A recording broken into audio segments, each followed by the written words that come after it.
Pant और shirt पहनेंगे, जुमा में भी। अरे कम से कम नमाज जुमा पढ़ने जाओ तो कुर्ता पैजामा पहन लो, हा?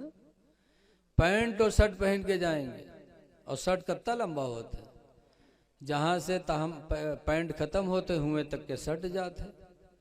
अब ऐसे नौजवान पंजगाना तो पढ़ते नहीं, जुम्मा के दिन जई हैं और के बाद पढ़ी हैं, और जब रुकू मैया जई हैं तो शर्ट ऊपर खसकिए, पैंट नीचे खसक जी, 2 इंच दुकान खुल जाता। और के बाद जब सजदम गए तो आधी दुकान खुल जाता। अब बताओ तुम्हारी 17 औरत खुल गई तो तुम्हारी नमाज टूटी कि नहीं टूटी? बोलो। 1 इंच अगर 17 औरत खुल गई तो नमाज आपकी गई, तो आपकी तो नमाज गई ही, और पीछे जो तुम्हारी दुकान देखा तो उके का हाल हुई बताओ, उके दिल की दुनिया कहाँ चली जी? तो तुमने अपनी भी नमाज बातिल किया और अपने पीछे वाले की भी नमाज को बातिल किया।